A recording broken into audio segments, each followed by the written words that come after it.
જો બા ભલે કાંઈ ન કરતા હોય, રૂમના ઓરડામાં સોફા પર બેઠા બેઠા ખાલી માળા ફેરવતા હોય ને તો ઘર ભરેલું ભરેલું લાગે.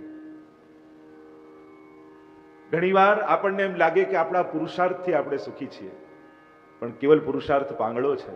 આ બા ઘરે બેઠા બેઠા જે માળા ફેરવે છે ને, એ માળા નથી ફેરવતા, એ ઘરમાં પુણ્ય ભેગું કરે છે. પૈસા આવે એટલે સુખ આવે એ જરૂરી નથી, પુણ્ય આવે ત્યારે સુખ આવતું હોય છે. એટલે દીકરો કદાચ કમાવા બહાર પુરુષાર્થ કરવા જાય, એ પૈસો કમાવીને આવે છે, અને બા ઘરે બેઠા બેઠા ભગવત નામ લઈ અને પુણ્ય એકઠું કરતા હોય છે. પણ ઘરમાં જ્યારે એવા સંજોગો થાય કે ઘરમાં કોઈ વડીલ ન હોય, કોઈ કહેનારું ન હોય, કોઈ ટોકનારું ન હોય, કોઈ ચિંતા કરનારું ન હોય, ત્યારે વ્યક્તિએ ખૂબ સાવધાન રહેવું. અને અહીંયા યુવાન ભાઈઓ બેઠા હશે તો કહીશ, અત્યારે એક વિચારધારા એવી ચાલે કે એમ દીકરો મોટો થાય એટલે એને મિત્ર બનાવી લેવો, ફ્રેન્ડ બનાવી લેવા, પિતાએ પણ મિત્ર બની જવું. પણ યુવાનોને કહીશ, પિતાને મિત્ર બનાવવાની ભૂલ ન કરતા, માતા પિતાને માતા પિતા જ રહેવા દેજો. કે દુનિયામાં મિત્રો તો હજારો બનાવી લેશો, હાથ મિલાવનારા દુનિયામાં ઘણા મળી જશે, પણ માથે હાથ રાખનારા તો ભગવાને મા બાપ રૂપે આપ્યા છે. એટલે આશીર્વાદ આપનારને હાથ મિલાવનાર બનાવનારમાં નુકસાન આપણને જ છે. કારણ કે હાથ મિલાવવાથી તમારું કલ્યાણ થવાનું નથી, પણ કોઈ માથે હાથ નાખનારો હશે ને, એ આશીર્વાદ તમને કેટલા સંકટોથી બચાવી લેશે. એટલે માથે હાથ રાખનાર ને હાથ મિલાવનાર બનાવનાર ને નુકસાન જ થાય છે. એટલે મિત્ર તો દુનિયામાં હજારો બનાવી લેશો, પણ મા બાપ નહીં મળે. એમને તો મા બાપના સ્થાને જ બેસવા દેજો. એમાં જ આપણું હિત છે, એમાં જ આપણો લાભ છે, એમાં જ આપણું કલ્યાણ છે. અને અત્યારના સમયમાં જોઈએ, થોડુંક આપણું બાળક કંઈક કામ કરે ને એટલે તુરંત મા બાપ પણ કહે, થેન્ક યુ બેટા, થેન્ક યુ. મા બાપને હાથ જોડીને કહો કે પપ્પા થેન્ક યુ ન કહો, બ્લેસિંગ્સ કહો. આપે આભાર ન માનવાનો હોય, આપે તો આશીર્વાદ આપવાનો હોય. કારણ કે વડીલો આભાર માને એમાં આપણને કોઈ લાભ નથી, પણ વડીલો આશીર્વાદ આપે ને એમાં બહુ મોટો લાભ છે. અને એ લાભ ગુમાવવો નહીં. જ્યારે કાંઈ પણ તમે કોઈ વડીલ માટે કાંઈ કરો ને, એ જો તમને થેન્ક યુ કે તો બે હાથ જોડીને ના પાડવી, મારે તમારો આભાર નથી જોઈતો, મારે તમારા આશીર્વાદ જોઈએ છે. કારણ કે આશીર્વાદ જ્યારે સંચિત કરો છો ને, ભેગા કરો છો ને, ત્યારે દુર્ભાગ્યના સમયે બહુ કામ આવે છે. સંકટના સમયે ભેગા કરેલા આશીર્વાદ બહુ કામ લાગે છે. એટલે વડીલોના આભાર નહીં, પણ આશીર્વાદ ભેગા કરો. જન્મદિવસ પણ હોય, તમને ગિફ્ટ આપે બધું જ બરાબર છે, પણ યુવાનોને ખાસ કહીશ, તમારા જીવનમાં આવા ઉત્તમ સમય આવે તો મા બાપને હાથ મિલાવવા કરતા એમના પગે લાગીને આશીર્વાદ ભેગા કરજો કે ના, આજે તો આશીર્વાદ જ આપો. આ લાભ ચૂકતા નહીં. આપણે ત્યાં માતા પિતાના ચરણ એટલે સકલ તીર્થો રૂપ માનવામાં આવે છે. એટલે જ્યારે પણ શુભ પ્રસંગ, જન્મદિવસ આદિ આવે ત્યારે આ એક નિયમ જરૂર રાખવો, ઘરમાં જેટલા વડીલો હોય એમના પગે લાગીને આશીર્વાદ લેવા. આપણી સંસ્કૃતિ આશીર્વાદ લેવાની સંસ્કૃતિ છે. આપણી સંસ્કૃતિ પગે લાગવાની સંસ્કૃતિ છે, હાથ મિલાવવાની સંસ્કૃતિ નથી. હાથ જોડવાની સંસ્કૃતિ છે. કોઈને જય શ્રી કૃષ્ણ પણ કરો ને, આપણે સીધે સીધા મોઢેથી બોલીએ જય શ્રી કૃષ્ણ. ઘણી વાર તો દૂર હોય તો હાય જય શ્રી કૃષ્ણ. ના, જય શ્રી કૃષ્ણ કરો ત્યારે પણ પ્રયાસ કરો બે હાથ જોડી અને જય શ્રી કૃષ્ણ કરવા. આપણો પ્રકાર છે, હાથ જોડવાની સંસ્કૃતિ આપણી છે. અને જોજો, હાથ જોડેલા હોય ને એવામાં તમે ક્રોધ કરીને બતાવો, લોભ કરીને બતાવો, ઈર્ષા કરીને બતાવો, હાથ જોડેલા હશે ને તો દુર્ભાવનાઓ જાગશે જ નહીં. નમસ્કાર એ પણ એક પ્રકારની મુદ્રા છે જે આપણા મનનો નિગ્રહ કરે છે. અને એટલા માટે વડીલો ઘરમાં હોય એ ભાગ્યશાળી છે, એ નસીબવાળા છે જેના ઘરમાં આશીર્વાદ આપનારા લોકો છે. કારણ કે બાકી બધું મેળવી શકાય મહેનતથી, પણ વડીલો ક્યાંથી મળવાના? ગૌકર્ણજી તો પિતાને અભ્યાસ કરવા માટે મોકલ્યા ને જ્યારે પિતાનો ઉદ્ધાર થયો, ધુંધકારીને હવે કોઈ કહેરાનું રહ્યું નહીં, 5 ગણિકાઓને લઈ આવ્યો, શબ્દ સ્પર્શ રૂપ રસ અને ગંધ, અને 5 ગણિકાઓને ખુશ કરવા માટે રાજાને ત્યાં ચોરી કરી લીધી. રાજાને ત્યાં ચોરી કરી ત્યારે ગણિકાઓને એમ થયું કે રાજા આને તો પકડશે જ, આને મૃત્યુદંડ આપશે, અને આના મૃત્યુદંડ પાછળ આપણે પણ મૃત્યુદંડનો ભોગ કરવો પડશે. રાજા આપણને પણ મૃત્યુદંડ આપી દેશે, આપણે મરીએ એના કરતા આને મારી નાખીએ. આવો વિચાર કરી 5 ગણિકાઓએ ધુંધકારીને ખૂબ પ્રતાડિત કર્યો, ઊંધો લટકાડ્યો, નીચે મરચાની ધૂણી કરી, અને તડપી તડપી ધુંધકારીએ પ્રાણોના ત્યાગ કર્યા. પ્રેત યોની બોલી, અધોગતિ થઈ, પ્રેત બને. ગૌકર્ણજીએ ગયામાં જઈને શ્રાદ્ધ કર્યું છે, ગામમાં આવીને સૂતા છે અને સૂતા હતા એટલામાં રાત્રિના સમયે ચિત્ર વિચિત્ર આકૃતિઓ દેખાવા લાગી. કોઈ કંઈક બોલવા માંગે છે પણ બોલી શકતું નથી. હાથમાં જળ લીધું, અભિમંત્રિત કર્યું ને જ્યાં ગૌકર્ણજીએ છાંટ્યું, જોર જોરથી રડવાનો અવાજ સંભળાયો. પૂછું, કોણ છે તું? કહ્યું કે હું તમારો નાનો ભાઈ ધુંધકારી છું. અરે, તારું તો ગયામાં જઈને મેં શ્રાદ્ધ કર્યું, છતાંય તારો ઉદ્ધાર નથી થયો. મેં એટલા પાપ કર્યા છે કે મારો ઉદ્ધાર 100 વાર ગયા શ્રાદ્ધ કરો છતાંય સંભવ નથી. આપ શાસ્ત્રોના વેદતા છો, જ્ઞાની છો, મારા ઉદ્ધારનો કોઈ ઉપાય શોધો. પ્રેત યોનિમાં ગયેલો ધુંધકારી પોતાના ઉદ્ધાર માટેની કામના કરે છે અને ગૌકર્ણજી સૂર્યના ઉપાસક હતા. બ્રહ્મ મુહૂર્તમાં જાગી નદીમાં સ્નાન કરવા માટે ગયા. કટી સુધી જળમાં ઉભા રહી અંજલિ લીધી છે, સૂર્યનારાયણને જલ સમર્પિત કર્યું છે. સૂર્યનારાયણ પ્રસન્ન થયા અને ગૌકર્ણજીએ પ્રશ્ન કર્યો કે પ્રભુ, 100 ગયા શ્રાદ્ધથી પણ જેનો ઉદ્ધાર ન થાય એના ઉદ્ધારનો ઉપાય શું? અને ત્યારે સૂર્યનારાયણે કહ્યું, તમે ભાગવત કથા કરો. ભાગવત કથાનો એવો પ્રભાવ છે, ગમે તેવો પાપી જીવ કેમ ન હોય પણ ભાગવત જો એના નિમિત્તે થાય તો નિશ્ચિત એનો ઉદ્ધાર થાય. જો કોઈ ઓરડામાં 100 વર્ષથી ઓરડું બંધ હોય, રૂમ બંધ હોય, અંધારું હોય, તો એ 100 વર્ષના અંધારાને દૂર કરવા માટે કેટલા વર્ષ લાગે? તો કે વર્ષોની જરૂર ન હોય, એકવાર દિવાસળી પ્રગટાવો અને ભલે ને 100 વર્ષનું અંધારું હોય, એક ક્ષણમાં દૂર થઈ જાય. એમ ભાગવત એવી દીપક છે, એવી જ્યોત છે કે જન્મ જન્માંતરમાં થયેલા પાપો અપરાધો ક્ષણવારમાં નાશ કરી નાખે છે. એવું ભાગવતનું સામર્થ્ય છે. ગૌકર્ણજી પોતે કથા કરવા માટે બિરાજમાન થયા. સમસ્ત નગરવાસીઓને આમંત્રિત કર્યા છે. આખો પંડાલ ભરાયો છે.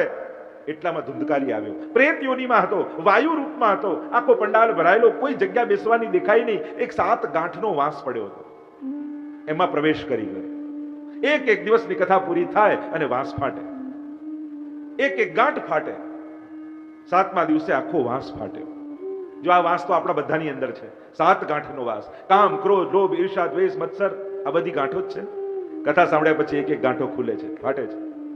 ઉદ્ધાર થયો. લેવા માટે ભગવાનના પાર્ષદો આવ્યા, વિમાન લઈને આવ્યા. ધુંધકારી જ્યાં વિમાનમાં બેસવા જ જાય ત્યાં ગૌકર્ણજી અવાજ લગાવ્યો, ઉભા રહો.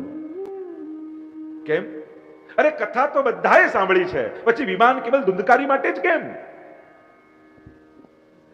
કહ્યું કે કથા સાંભળી તો બધાએ છે, પણ જે રીતે ધુંધકારીએ સાંભળી એ રીતે કોઈએ નથી સાંભળી.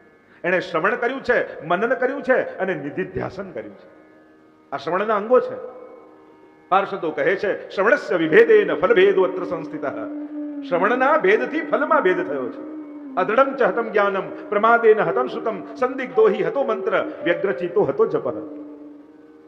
કથા એ જ છે, પણ જે રીતે સાંભળે એવું એને ફળ મળે. અદૃઢં ચ હતમ જ્ઞાનમ, જો જ્ઞાનને દ્રઢ કરવામાં ન આવે તો જ્ઞાનનો નાશ થાય. પ્રમાદેન હતમ શ્રુતમ, પ્રમાદથી કરેલા શ્રવણ તો શ્રવણનો નાશ થાય. સંદિગ્ધો હિ હતો મંત્ર, શંકા રાખો, જે મંત્ર જપતા હોય એમાં વિશ્વાસ ન હોય તો એ મંત્રનો નાશ થાય. કથા ફલિત ક્યારે થાય? તો કહું, વિશ્વાસો ગુરુ વાક્યેષુ સ્વસ્મિન દીનત્વ ભાવના મનો દોષ જયશ્ચૈવ કથાયામ નિશ્ચલામતી. કથા ક્યારે ફલિત થાય? પહેલું લક્ષણ બતાવ્યું, વિશ્વાસો ગુરુ વાક્યેષુ, ગુરુ વાક્યમાં વિશ્વાસ. બીજું, સ્વસ્મિન દીનત્વ ભાવના, દૈન્ય ભાવ. સમાજમાં આપણે ગમે તેટલા મોટા હોઈએ, કથા સાંભળવા જઈએ ત્યારે એક ભક્ત બનીને જઈએ, દૈન્ય ભાવના. મનોદોષ જયશ્ચૈવ, મનના દોષોનો નિગ્રહ કરીને કથાયામ નિશ્ચલામતી, નિશ્ચલમતી રાખે. કહ્યું, કથા બધાએ સાંભળીને કેવલ વિમાન ધુંધકારી માટે ઠીક નહીં, હું ફરી કથા કરીશ. ગૌકર્ણજીએ પુનઃ કથા કરી. સમસ્ત નગરવાસીઓએ શ્રવણ કર્યું, મનન કર્યું ને નિધિધ્યાસન કર્યું. જો સાંભળો ને પછી ઘરે જઈને એનું મનન કરવું. કથા બાદ વૈષ્ણવ સાથે મળીને એનું ચિંતન કરવું કે આજે કથામાં આવ્યું, કઈ રીતે આપણે આપણા જીવનમાં એને એપ્લાય કરી શકીએ, એનો ઉપયોગ કરી શકીએ, એને વ્યવહારમાં ઉતારી શકીએ. અને નિધિધ્યાસન એટલે એ પ્રકારે જીવવાનો પ્રયાસ કરવો.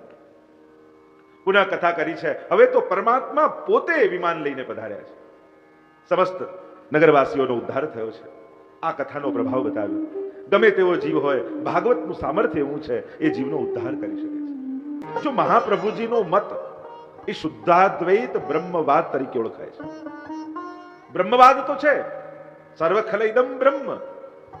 આ પહેલો શ્લોક આખા વેદાંતથી ભરેલો છે.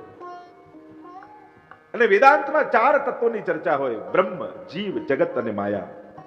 અને એના પ્રકારે આચાર્યો પોતાનો મત પ્રસ્થાપિત કરે. માયાવાદ છે, દ્વૈતવાદ છે, અદ્વૈતવાદ છે, વિશિષ્ટાદ્વૈતવાદ છે, દ્વૈતાદ્વૈતવાદ છે. જેમ ક્રિશ્ચિયાનિટીમાં પોપ હોય ને એમના હેડ, એમ આપણા હિન્દુ ધર્મમાં આ મુખ્ય 5 પોપ એટલે કે આચાર્ય કહેવાય, જે સર્વોચ્ચ સ્થાને બેઠા હોય. શાંકર મતના શંકરાચાર્યજી, નિમ્બાર્કાચાર્ય, રામાનુજાચાર્ય, મધ્વાચાર્ય અને વલ્લભાચાર્ય. આ 4 આચાર્ય વૈષ્ણવ મતના. અને એ આચાર્યોની પરંપરામાં અન્ય સર્વ સમાયેલા હોય. તમે કુંભ મેળામાં જાઓ ત્યારે તમને આ ખબર પડે, આખું હિન્દુ ધર્મનું સ્ટ્રક્ચર. ઘણી વાર લોકોને એમ લાગે આપણે ત્યાં આટલા ભાગલા, આટલા. આ ભાગલા નથી, આ વ્યવસ્થા છે. વ્યવસ્થા અને ભાગલામાં ફરક છે. સંપ્રદાયો હિન્દુ ધર્મના ભાગલા નથી, હિન્દુ ધર્મની વ્યવસ્થાનો એક ભાગ છે. અહીંયા જેમ વ્યવસ્થા આપણે કોર્ડન કરીએ, આ કરીએ, જેથી એની વ્યવસ્થા જળવાય. તમે કોઈ ઘર બનાવો તો બેડરૂમ ને, ડ્રોઈંગ રૂમ ને, કિચન ને, આ જુદા જુદા ઓરડાઓ પાડો છો કે ઘરના આટલા બધા ભાગલા કરી દીધા. અરે આ ભાગલા ન કહેવાય, ઉત્તમ રીતે રહી શકાય એની વ્યવસ્થા કહેવાય. કે સુવાની જગ્યા, ભણવાની જગ્યા, કામ કરવાની જગ્યા, રસોઈની જગ્યા. એ તો એક જ મોટો હોલ બનાવી દો તો તમે વ્યવસ્થા કરો છો. એમ હિન્દુ ધર્મની પણ એક સુંદર વ્યવસ્થા છે. આપણે ત્યાં 5 ઉપાસનાઓ મુખ્ય રૂપે આવે છે: શિવ, શક્તિ, ગણપતિ, સૂર્ય અને વિષ્ણુ. મુખ્ય 5 ઉપાસના. અને એની જે પરંપરા આખી આવે તો આ 5 મુખ્ય સંપ્રદાયો પ્રગટ થાય. સંપ્રદાય શું કહેવાય? સમ્યક પ્રદાય, જે ભગવાનથી પરંપરા જેની ચાલતી હોય. તો આખું હિન્દુ ધર્મનું બહુ જ સુંદર સ્ટ્રક્ચર છે. આજકાલ લોકો ઘણીવાર ન સમજવાને કારણે, ન અધ્યયનને કારણે આ ભાગલાઓ, આ ભાગલાઓ, આ ભાગલા. આ ભાગલા ન કહેવાય. કોઈ યુનિવર્સિટી બનાવે, કોઈ સાયન્સ ફેકલ્ટી હોય, આર્ટ ફેકલ્ટી હોય, કોમર્સ ફેકલ્ટી હોય, તમે એમ કહેશો યુનિવર્સિટીના આટલા ભાગલા પાડી દીધા. ભાગલા ન કહેવાય. જેને વિજ્ઞાન ભણવું છે તે વિજ્ઞાન તરફ જાય, એ પ્રોફેસરને સાંભળે, એ બુક વાંચે, એ સ્ટુડન્ટો સાથે રહે જે વિજ્ઞાન ભણાવતા હોય. કોઈને મેડિકલ સાયન્સ કરવું છે તો એ રીતે જ કોલેજમાં એડમિશન લે, એ જ પ્રોફેસરોને સાંભળે, એ સ્ટુડન્ટ સાથે કરે, એ બુક વાંચે તો ડોક્ટર થઈ શકે. પણ થોડી વાર આર્ટ્સમાં જાય, થોડી વાર કોમર્સમાં જાય, થોડી વાર સાયન્સમાં જાય તો ડોક્ટર ન થવાય. મૂળ વાત સમજવાની વસ્તુ એ છે. અધ્યાત્મનું હિન્દુ ધર્મનું આખું સ્ટ્રક્ચર છે આ સનાતન ધર્મનું. અને એની યોગ્ય પરંપરાઓ ને આરાધનાઓ છે. શિવજીની ઉપાસના કરતા હોય તો એમની કઈ કઈ રીતે પરંપરા આવે, કઈ રીતે ઉપાસના થાય. શક્તિની ઉપાસના કરતા હોય તો એમની આખી પરંપરા આવે. વિષ્ણુની ઉપાસના કરતા હોય તો આખી વૈષ્ણવી પરંપરા આવે. સૂર્યની ઉપાસના કરતા હોય તો એની પરંપરા આવે. આખું એક બહુ જ સુંદર સ્ટ્રક્ચર છે. લોકોએ ભાગલા ભાગલા ભાગલા શબ્દ પાડી આવી ઉત્તમ વ્યવસ્થાને પણ ભાગલાનું કદરૂપું નામ આપ્યું. આ ભાગલા નથી, આ એક યોગ્ય પ્રકારની વ્યવસ્થાઓ છે જેથી વ્યક્તિ એના ઈષ્ટનું આરાધન કરી એ ઈષ્ટને પામી શકે. જેટલો વિકાસ થાય એ પ્રકારની વ્યવસ્થા થાય. જેમ પેલા જૂના સમયના ગામમાં એક જ વૈદ હતા, કાંઈ પણ બીમાર પડો તમે એટલે એની પાસે જ જાઓ ને નાડી તકાસી તમને પડીકી આપી દે. મેડિકલ સાયન્સ આવ્યું, એનો વિકાસ થયો તો ડોક્ટરો આવ્યા, પછી સ્પેશિયલાઇઝ ડોક્ટરો આવ્યા, કાર્ડિયોલોજીસ્ટ, આ ઓર્થોપેડિક, આ ઈએનટી, અને એટલી બધી ફેકલ્ટી થઈ ગઈ. તમે એમ કહેશો આ મેડિકલ સાયન્સમાં કેટલા ભાગલા પાડી દીધા. આ એના ભાગલા રૂપી પતન નથી, આ એના વિકાસની વ્યવસ્થા છે કે જેટલું સંશોધન થતું જાય એ પ્રકારે વિવિધ ફેકલ્ટીઓ આવતી. એ જ રીતે અથા તો બ્રહ્મ જિજ્ઞાસા, ત્યારે બ્રહ્મની જિજ્ઞાસા જાગી અને ત્યારે પોતપોતાના ઈષ્ટના આરાધનના પ્રકાર બનાવવામાં આવે. તો થોડુંક સમજવાની જરૂર છે. જ્યારે આપણે સનાતન ધર્મને શાસ્ત્ર પ્રમાણે સમજીશું તો તમને ભાગલાઓ નહીં દેખાય, બધી જ વ્યવસ્થાઓ દેખાશે. હા, નવા નવા જે શાસ્ત્રમાં ક્યાંય ઉલ્લેખ નથી એ બધા ભગવાનો પેદા થાય તો એનો તો આપણે પણ ક્યાંક પ્રશ્ન જગાડીએ કે આમના વિશે કોઈ ગ્રંથમાં લખ્યું હોય તો બતાવો. આપણે તો ભગવાન પણ જેને પગે લાગીને પહેલો આપણો કામ કરી આવે આપણો ભગવાન. તમારે કામ વાળો જોઈએ કે ભગવાન જોઈએ છે? ચોખવટ તો કરો. અને એટલા માટે પગે લાગતા પહેલા, આરાધન કરતા પહેલા, દીક્ષા લેતા પહેલા જોવું કે કઈ ગીતાજી, ભાગવતજી, રામાયણ કોઈ ગ્રંથમાં ઉલ્લેખ કરો, કોઈ પુરાણોમાં ઉલ્લેખ કરો. મનોકલ્પિત રીતે આગળ વધશો, ભલે તે જ દોડશો તો એ ક્યાંય પહોંચી નહીં શકો. એટલે શાસ્ત્ર વિહિત ભક્તિ નિતાંત આવશ્યક છે. તો જે ચર્ચા આપણે કરી રહ્યા છે વેદાંતની, જન્માદ્યસ્ય જે કંઈ પણ સર્જન થયું, મહાપ્રભુજી સમજાવે છે ભગવાન જ જગત રૂપે પરિણમિત થાય છે અને ભગવાન એ જગતને, બ્રહ્માંડને પોતાની અંદર સમાહિત કરી દે છે. એટલે અહીંયા સર્જન અને નાશ નથી, પણ આવિર્ભાવ અને તિરોભાવ છે. અને એટલે જ માયાવાદમાં જગત મિથ્યા કહ્યું, તો મહાપ્રભુજીએ જગતને પણ સત્ય કહ્યું કે આ જગત પણ સત્ય છે. હા, અહમતા મમતા રૂપી મનુષ્યએ પ્રગટાવેલો સંસાર એ મિથ્યા છે. મહાપ્રભુજી જગત અને સંસારને ભેદ કરીને બતાવે છે. જે ભગવાન દ્વારા સર્જિત છે, તો જો કારણ રૂપ બ્રહ્મ સત્ય હોય તો કાર્ય રૂપ જગત પણ સત્ય જ હોય. કાર્ય કારણ અભેદા, બંનેમાં ભેદ ન હોય. પણ મનુષ્ય જે અહમતા મમતાથી પ્રગટાવ્યું એ મિથ્યા છે. બ્રહ્મ, ઘણી બધી ચર્ચાઓ વેદાંતની કરવામાં આવી. એ જ બ્રહ્મ રૂપ નામના ભેદથી આ જગતમાં ક્રીડા કરી રહ્યો છે. તો પછી અનુભવાતો કેમ નથી? માયાને કારણે. જે છે એને છુપાવે અને નથી એને બતાવે, એ જ બ્રહ્મની માયા છે. મૃગજળની જેમ તેજો વારી વૃદામ યથા વિનિમયો. જેમ ગાડીમાં આપણે જતા હોય સામે મૃગજળ દેખાય, માણસને એમ લાગે કે પાણી છે, નિકટ પહોંચે તો કાંઈ ન હોય. એમ જ આ માયા સંસારમાં સુખ દેખાડે છે, માણસ દોડે છે એની પાછળ, પણ નજીક પહોંચે તો દુઃખ સિવાય બીજું કાંઈ મળતું નથી. તો છે એને છુપાવે છે, નથી એને બતાવે છે. એવી સંતો એવી કથા કહેતા કે એકવાર સુદામાજી અને પ્રભુ જ્યારે આશ્રમમાં અધ્યયન કરતા, સાંદીપનીના આશ્રમમાં નદીમાં સ્નાન કરવા માટે ગયા. સ્નાન કરવા માટે ગયા ત્યારે સ્નાન કરતા કરતા સુદામાજી એમ કહ્યું કે ભગવાન તારી માયા વિશે બહુ સાંભળ્યું છે, ક્યારેક તો દર્શન કરાવો. પ્રભુ કહે કે સમય આવશે ત્યારે કરાવીશ. પ્રભુ સ્નાન કરતા કરતા બહાર આવીને વસ્ત્રો ધારણ કરી લીધા અને સુદામાજીએ લગાવી ડૂબકી, અને જ્યાં ડૂબકી લગાવી જળમાં, ત્યાં એવું પૂર આવ્યું, એવું પૂર આવ્યું, એવું પૂર આવ્યું, તણાતા જાય, તણાતા જાય, તણાતા જાય, ક્યાંય દૂર નીકળી ગયા. અને એક નગરની તટ ઉપર આવ્યા. જ્યાં નદીમાંથી બહાર નીકળ્યો ને બહાર આખું નગરવાસીઓ, ગામવાસીઓ ઉભા છે, મહારાજ કી જય હો, મહારાજ કી જય હો કરતા કરતા હાર લઈને આવ્યા, સુદામાના ગળામાં પહેરાવી દીધા. અને તું કોણ મહારાજ? કઈ ગલતફહેમી થતી લાગે છે? અરે ના, ગઈકાલે જ અમારા રાજા ગુજરી ગયા અને અમારા ગામમાં નિયમ એવો છે કે પાદરે નદી કિનારે જે પહેલો દેખાય એને માળા પહેરાવી દેવી અને રાજા બનાવી દેવો. સુદામાને તો થયું આ તો લોટરી લાગી ગઈ. તણાતો ગયો તો ખરા, પણ ઠેકાણે આવ્યો. રાજકુમારી ઉભી હતી ને કહ્યું કે આ રાજકુમારી સાથે આપના વિવાહ કરાવવા એવું કહી ગયા છે. અને જોયું તો એવી સુંદરી રાજકુમારી. સુદામાને થયું કે વાહ વાહ, પ્રભુની તો 4 હાથ મારા માથા પર છે. એક તો તણાતો આવ્યો, પણ આવી જગ્યાએ જ્યારે સીધો રાજા બન્યો અને આવી રાજકુમારી મળી. વિવાહ થઈ ગયા, વર્ષ થયું અને ત્યાં રાજકુમારી બીમાર પડી અને મૃત્યુ પામી. ગામવાળાએ કહ્યું મહારાજ આપને એક વાત કહેવાનું તો રહી જ ગયું. અમારા ગામમાં એવી પ્રથા છે કે જો રાણી ગુજરી જાય તો એની પાછળ રાજાને પણ ચિતામાં સળગાવી દેવો. અને પેલો કે આવા કોઈ નિયમ હોતા હશે? અમારા ગામમાં નિયમ છે. પહેલા કહેવું જોઈએ, પણ કહેવાનો સમય જ ક્યાં આપ્યો? આપ એવા હરખમાં હતા. ચિતા તૈયાર કરીને પકડીને લાવ્યા. મહારાજ હવે ચડવું તો પડશે જ. કેવું બ્રાહ્મણનો દીકરો છું, સ્નાન તો છેલ્લે મરતા પહેલા કરી લેવા દો. ઠીક છે, ગામવાળાએ કહ્યું અને નદીમાં ડૂબકી લગાવી અને પાછું પૂર આવ્યું. એવું પૂર આવ્યું કે તણાવા લાગ્યા. તણાતા પાછા કોઈ તટ ઉપર આવ્યા અને જ્યાં બહાર નીકળ્યા જુએ તો ભગવાન અંગ લૂછી અને વસ્ત્રો પહેરી રહ્યા છે. સુદામા કે આ શું હતું કૃષ્ણ? પ્રભુ કે આજ મારી માયા છે. નથી એને દેખાડે છે એને છુપાવે છે. એક ક્ષણમાં કેવો વર્ષનો અનુભવ થઈ ગયો, આજ મારી માયા છે. અને વ્યક્તિ માયાથી મોહિત થઈ જાય. સત્યમ પરમ ધીમહિ, એ પરમ સત્યનું હું ધ્યાન કરું છું. અને પરમ સત્ય કોણ છે? જે ત્રિકાલા બાધિત હોય એ જ પરમ સત્ય છે. જે હતું છે અને રહેવાનું છે એ જ પરમ સત્ય. એ પરમાત્માનું અમે ધ્યાન ધરીએ છીએ. આગળ કહ્યું ધર્મ પ્રવજિત કે તબો અત્ર પરમો. ભાગવતમાં કપટ રહિત ધર્મનું વર્ણન છે. અચ્છા, તો કાપટ્ય શું છે? તો કે ભગવાન પાસે જઈ ભગવાનથી માંગવું, પણ ભગવાનને ન માંગવા, એ જ કાપટ્ય છે. જ્યારે તમે પ્રભુ પાસે જાઓ અને ઠાકોરજી તમને પ્રશ્ન કરતા હોય છે મનમાં, શા માટે આવ્યો? આપણી પાસે જવાબ હોય છે, આ દીકરાને લગ્ન નથી થતા ને એટલે, ગાડી નથી આવતી ને એટલે, ઘર નથી બંધાતું ને એટલે. અને ત્યારે પ્રભુ બાઉન્ડ થઈને બિરાજી જાય છે. પણ જ્યારે પ્રભુ પાસે જાઓ ને પ્રશ્ન કરે કેમ આવ્યો, અને આપણો જવાબ આમ હોય ને કે પ્રભુ આપને જોયા વગર રહેવાતું નથી, એટલા માટે હું આપને પ્રેમ કરું છું, એટલા માટે આપે ખૂબ કૃપા કરી છે, આપનો આભાર માનવો છે એટલે આપની પાસે આવ્યો. એ દિવસે ભગવાન પણ કૂદકો મારીને તમારા ગોદમાં આવીને બિરાજી જશે. જે દિવસે ભગવાન પાસે જવાનું કારણ ભગવાન હશે, એ દિવસે સાચા અર્થમાં ભક્તિની શરૂઆત થઈ જશે. આપણી પાસે ભગવાન પાસે જવાનું કારણ પણ સંસાર હોય છે, અને પ્રભુ પાસે જઈને પણ સંસાર માંગવો, એનાથી મોટી મૂર્ખતા શું?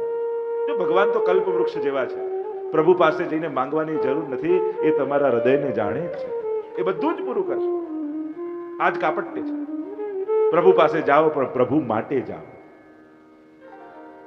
3 વસ્તુ છે, ભાગવત તમને સમજાવશે. એક છે ભગવાનને જોવા, બીજું ભગવાનને મળવું, અને ત્રીજું છે ભગવાનને મેળવવું. તમે ભગવાનને જોવા જાઓ છો ભગવાનને મળવા જાઓ છો કે ભગવાનને મેળવવા જાઓ છો? રાસમાં ગોપીઓએ ભગવાનને મેળવી લીધા. આ ત્રણેયમાં ફરક છે. જોઈને તો ઘણા આવતા, પાછા જોવાય નહીં, દોડતા દોડતા હવેલીએ જાય અને પ્રભુ પાસે જઈને દોડતા દોડતા આંખ બંધ કરીને જ ઉભા રહી જાય. ઊંધા વળે પછી આંખ ખોલે અને કહે કે અમે તો દર્શન કરવા ગયા હતા. અરે કર્યા ક્યાં? આપણે ત્યાં તો કહ્યું પ્રભુ આગળ ઉભા હોય ને ત્યારે પાપણે બંધ ન થાય એ રીતે પ્રભુને જોવા, એક ક્ષણ ન ચૂકાય એ રીતે પ્રભુના દર્શન કરવા, એ રીતે પ્રભુને નેત્રો દ્વારા હૃદયમાં ઉતારવા. આંખ બંધ કરીને તો ઘરે જઈને ધ્યાન કરવાનું કે આજે હું શું દર્શન કરીને આવ્યો, આજે કેવી ઝાંખી મેં પ્રભુની કરી. અહીંયા કહ્યું કે કપટ રહિત ધર્મનું વર્ણન છે, નિષ્કામ ભક્તિનું વર્ણન ભાગવતમાં છે. ત્રીજા શ્લોકમાં ભાગવતના ફલાત્મક સ્વરૂપને સમજાવ્યું. નિગમ કલ્પ તરોર ગલિતમ ફલમ શુકમુખાદ અમૃત દ્રવ સંયુતમ પીબત ભાગવતમ રસમાલયમ મુહુરહો રસિકા ભૂલ ભાવિકા. નિગમ એટલે વેદ, વેદ રૂપી કલ્પ વૃક્ષ પર લાગેલું ગલિત ફલ એ શ્રીમદ ભાગવત છે. અને એવું ગલિત ફળ છે કે એમાં ઠળીઓય નથી ને છાલે નથી, કોઈ પણ વસ્તુ ત્યાજ્ય આમાં નથી. આ રસરૂપ છે એટલે કહ્યું પીબત ભાગવતમ. આ ફળને ખાવાનું નથી કહ્યું, પીબત અને પીઓ. આ રસયુક્ત છે. કેવું ફળ છે તો કે ગલિતમ, પરમ મધુર ફળ છે. એમ પણ ઝાડ ઉપર સૌથી મીઠું ફળ કયું કહેવાય? જેના ઉપર પોપટે ચાંચ મારી હોય ને એ સૌથી મીઠું ફળ. તો આ ભાગવત રૂપી ફલ ઉપર પણ શુકમુખાદ અમૃત દ્રવ સંયુતમ, સુખદેવજી રૂપ શુકે ચાંચ લગાવી છે અને એટલે આ પરમ મધુર છે. આનું વારંવાર પાન કરો. મુહુ રહો એમ ન કહેવાય. મેં તો એકવાર ભાગવત સાંભળી છે, સાંભળ્યા પછી ફરી સાંભળવાની ઈચ્છા ન થાય તો માનજો સાંભળી નાખી છે પણ સાંભળી રાખી નથી. આપણે એમ બોલીએ માળા કરી નાખી, પાઠ કરી નાખ્યા, કથા સાંભળી નાખી, બધું જ નાખી દેશો તો રાખશો શું? એટલે એવું ક્યારે નહીં કેવું કે નાખ્યું. મેં પાઠ કર્યા, પાઠ કરી નાખ્યા ન કહેવાય, માળા કરી નાખી ન કહેવાય, કથા સાંભળી નાખી ન કહેવાય. આપણે તો બધું રાખવાનું છે. અહીંયા 88,000 ઋષિઓ નૈમિષારણ્યમાં એકત્રિત થયા છે. સુતજીને બોલાવ્યા સૌનકજીએ. 1000 વર્ષ સુધી ચાલે એવો યજ્ઞ આદર્યો છે. સત્રમ સ્વર્ગાય લોકાય સુવર્ગાય. મહાપ્રભુજી તો અર્થ કરે છે કે ભગવાનની પ્રાપ્તિ માટે યજ્ઞ કરી રહ્યા છે. સુતજીને બોલાવ્યા અને 6 પ્રશ્નો કર્યા. એના ઉત્તરમાં આખી ભાગવત કથા સાંભળાવી છે. બહુ ધ્યાનથી સાંભળજો આ 6 પ્રશ્નો. પહેલો પ્રશ્ન કર્યો કે આપ તો સર્વ શાસ્ત્રોના વેદતા છો અને સર્વ શાસ્ત્રોના ઉપદેશ અનુસાર મનુષ્યનું પરમ કલ્યાણ શેમાં છે એ અમને જણાવો. માણસને સફળતા ખબર છે પણ સાર્થકતાનું જ્ઞાન નથી હોતું.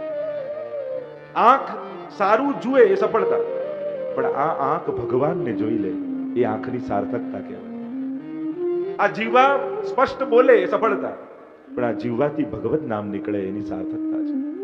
આ કાન સ્પષ્ટ સાંભળે એની સફળતા, પણ આ કર્ણથી ભગવાનની કથા સાંભળી જન્મ મરણના ચક્કરથી છૂટી જઈએ એની સાર્થકતા કહેવાય.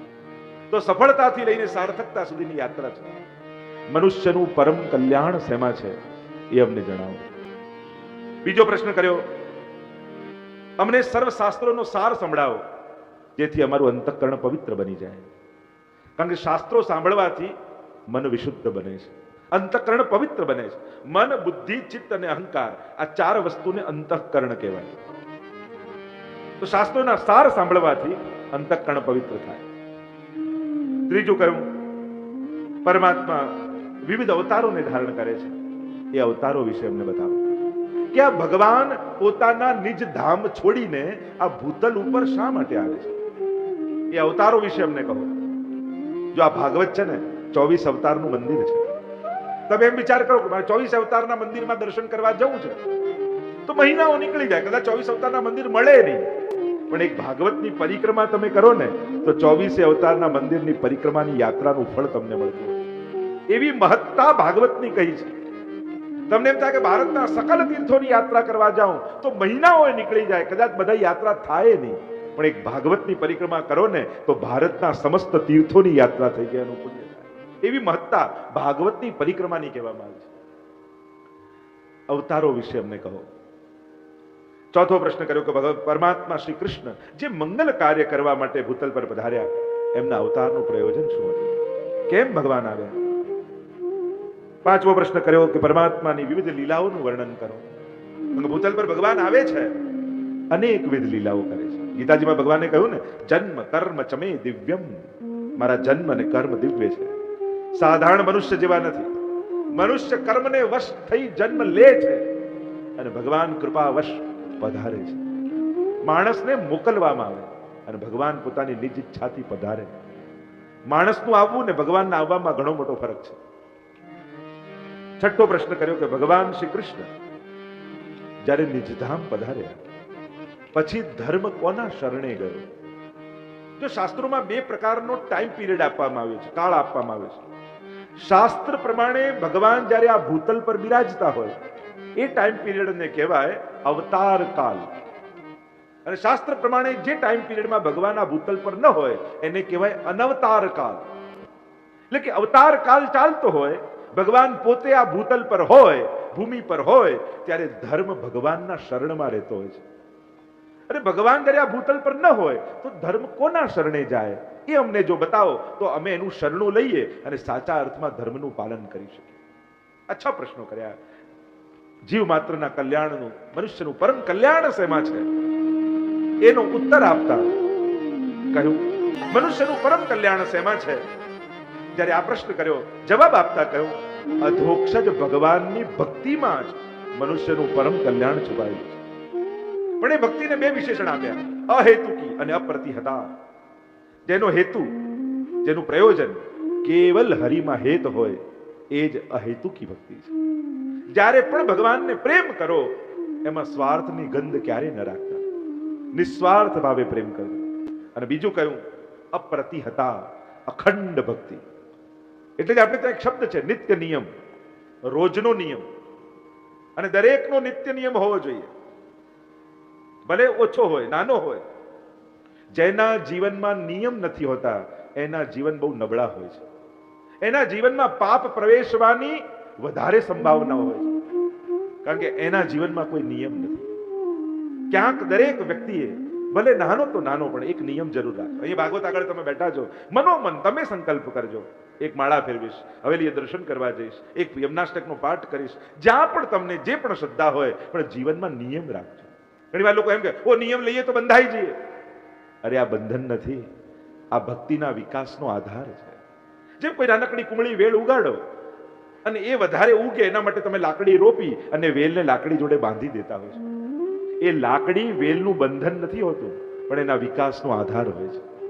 એમ આપણી ભક્તિના વિકાસનો આધાર તમે કયા નિયમ દ્વારા કેળવ્યો છે. કારણ કે નિયમ નહીં હોય, આધાર નહીં હોય, તેનો વિકાસ યોગ્ય દિશાએ નહીં થાય.